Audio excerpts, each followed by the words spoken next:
তার মধ্যে পুলিশের কোনো কর্ডন নেই, এখানে কোনো সিকিউরিটি নেই।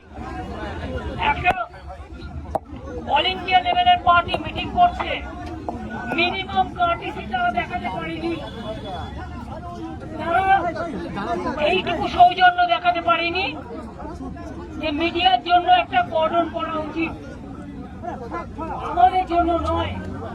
এইটুকু দেখাতে পারলে আমি জানি যারা মিডিয়া কভার করতে এসছেন তাদেরও অনেক কষ্ট হচ্ছে।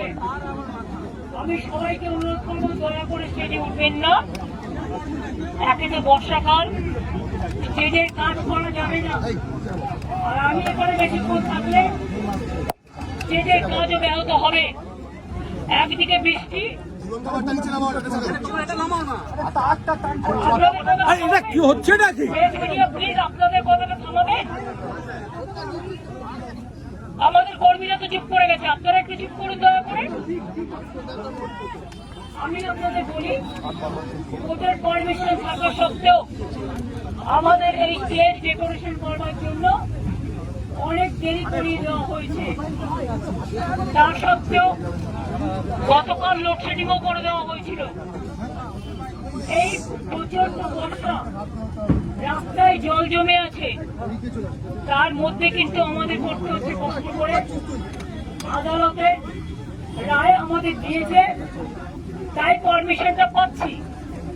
আমরা আস্তে আস্তে দেখলাম অনেক পলিটিক্যাল পার্টির মিটিং বিভিন্ন মোড়ে মোড়ে হচ্ছে, তাদের পারমিশন দেওয়া যায়, শুধুমাত্র মমতা ব্যানার্জিকে পারমিশন দেওয়া যায় না, আর অল ইন্ডিয়া তৃণমূল কংগ্রেসকে পারমিশন দেওয়া যায় না।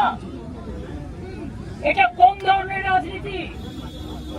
ঝাড়খণ্ড থেকে লোক নিয়ে আসছে বিজেপি, বিহার থেকে লোক উঠছে বিজেপি কংগ্রেসদের দেখানোর জন্য, আর এখানে যারা এসছে তাদের থাকার জায়গা নেই, ট্রেনের টিকিট পাইনি, গাড়ি পাইনি, একটা ধর্মশালাও দেয়নি, সব পালন করে দেওয়া হয়েছে। তবুও তারা এসছে প্রাণের টানে, হৃদয়ের টানে। আমি সবাইকে বলবো, যারা তৃণমূল কংগ্রেস তৈরি করেছেন 98-এর 1 জানুয়ারি, 97-এ আউটডোর মিটিং এর পরে, তারা সবাই ভাই নো স্লোগান, ভাইদের আপনারা স্লোগান দিন না, আমি চলে যাই। আপনাদের কি স্লোগান দিতে বলেছি? আমি যে কথা বলছিলাম মাইকে শুনতে পাচ্ছি না, আসলে মাইকের একটা আমাদের ভুল হয়ে গেছে, ছিল এত ঝামেলার মধ্যে, আর পুলিশ কথায় কথায় এত ব্যারিকেড করছে যে এরা মাথা ঠান্ডা করে কাজটা পর্যন্ত ঠিক মতো করতে পারছে না। তা সত্ত্বেও আমি তাদের ধন্যবাদ জানাচ্ছি যে তারা করছেন। আমি আপনাদের বলবো, যদি চিৎকার করেন আমি কিন্তু স্টপ করে দেবো, কারণ আমার কিন্তু কোনো আপনাদের কাছে কথা বলার কোনো দায়বদ্ধতা নেই, আমি বলিও না আজকাল। আমি আপনাদের কাছে বলবো, আমরা যারা তৃণমূলটাকে বুকে করে রক্ষা করেছেন এবং এই শহীদ দিবসের দিন বহু রাজনৈতিক দলে, অন্যান্য রাজনৈতিক দলের অনেক কর্মী, অনেক সম্প্রীতি পরায়ণ মানুষ, অনেক সংস্কৃতি পরায়ণ মানুষ, অনেক সাধারণ মানুষ এই দিনটা ধর্মতলায় যেতেন। আমরা ধর্মতলায় পারমিশন চেয়েছিলাম, দেওয়া হয়নি। আমরা রেড রোডে চেয়েছিলাম, দেওয়া হয়নি। আমরা মেয়র রোডে চেয়েছিলাম, দেওয়া হয়নি। আমরা ডোরিনা ক্রসিং চেয়েছিলাম, দেওয়া হয়নি। 7 দিন রেড রোড বন্ধ করে জোগাড় প্যান্ডেল করা যায়, সাধারণ মানুষকে যাতায়াত করতে না দিয়ে, আর একদিন যদি আমরা বছরের একটা প্রোগ্রাম, এই প্রোগ্রামটা যা 40 বছর ধরে হয়ে আসছে, যদি পারমিশন পেতাম, কোন মহাভারতটা অশুদ্ধ হতো। এবং পরিষ্কার বলছি, যারা বলছেন না থাকবেন নাম, না থাকবে নিশানা, তাদের বলি এটা গদ্দারদের বলুন, আমাদের বলবেন না।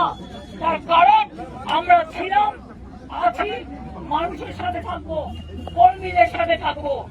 আগামীকাল নতুন করে পথ চলার দিন। আমাদের যাত্রা হলো শুরু। ওগো কর্ণধার, তোমারে করি নমস্কার।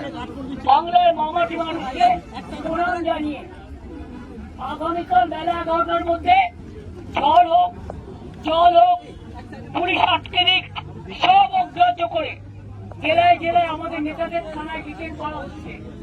এই খবরও আমার কাছে এসছে। এইভাবে জোর করে বহিরাগতদের দিয়ে বাংলাকে কলঙ্কিত করবেন না, বাংলাকে কলঙ্কিত করবেন না।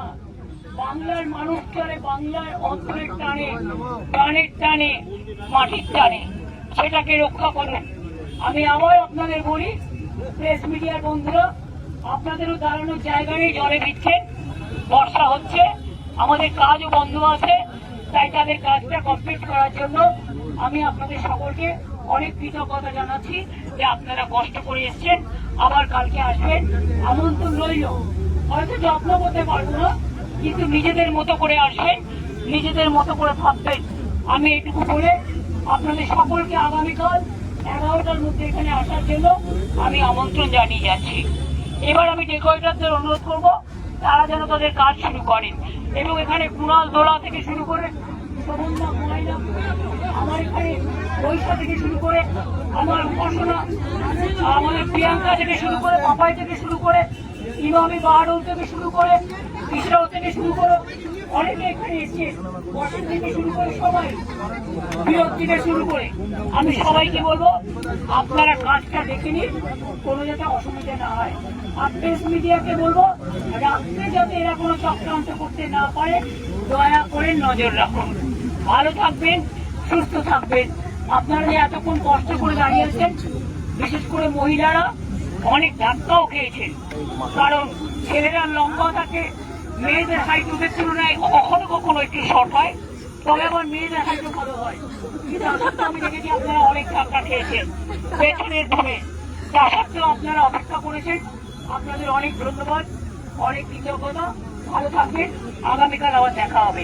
আর আমি এই জায়গাটা ছেড়ে না গেলে এখানে ওরা কাজ শুরু করতে পারবে না, কারণ কর্মীদের আবেগ আপনারা বুঝতেই পারছেন। এ আবেগ অ্যারেস্ট করে, এ আবেগ টাকা দিয়ে, এ আবেগ বেচে দিয়ে হয় না, এটা প্রাণে, এটা ভয় দেখিয়ে হয় না, এটা প্রাণের আবেগ, এটা অন্তরের টান। আমি আমার সহকর্মীরা যারা থাকার জায়গা নেই, খাবার জায়গা নেই, দুটো খেতে পারেনি, গেলে টিকিট পাইনি, টিকিট দেওয়া হয়নি, সবকিছু ত্যাগ করে যারা এসছেন তাদের আমি অনেক ধন্যবাদ, কৃতজ্ঞতা জানাচ্ছি। এবং আগামীকাল যে নেতাই ফোন করুন না কেন, don't care, ignore the culprits, the criminals and the dacoits and the anti-social. Respect the democracy, the justice for the people.